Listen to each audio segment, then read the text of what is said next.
a Carnegie Institution for Science audio press release. Wednesday, April 8, 2009. Did a nickel famine trigger the Great Oxidation Event? The Earth's original atmosphere held very little oxygen. This began to change around 2.4 billion years ago when oxygen levels increased dramatically during what scientists call the Great Oxidation Event. The cause of this event has puzzled scientists, but now researchers have found indications in ancient rocks that it may have been linked to a drop in the amount of dissolved nickel in seawater. Dominic Pompano of the Carnegie Institution's Geophysical Laboratory was a research team member. He explains that the Great Oxidation Event irreversibly changed surface environments on Earth and ultimately made advanced life possible. Kirk Hauser of the University of Alberta in Edmonton led the group that analyzed the trace elements and sedimentary rocks known as banded iron formations. These formations are unique water-laid formations made of alternating bands of iron and silicate minerals. They also contain minor amounts of nickel and other trace elements.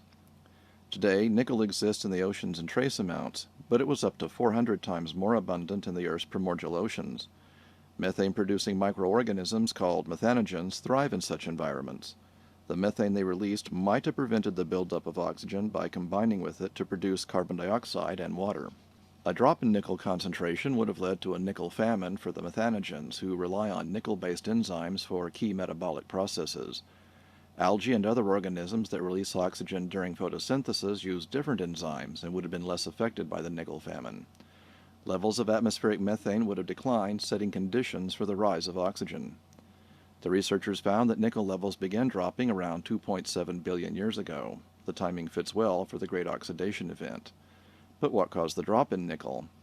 Researchers believe that volcanic eruptions driven by the Earth's extremely hot mantle would have been high in nickel, which would wash into the sea.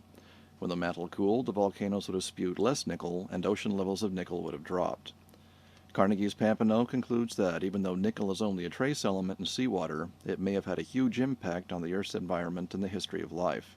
The study appears in the April 9, 2009 issue of Nature. For more information, see our website at www.ciw.edu.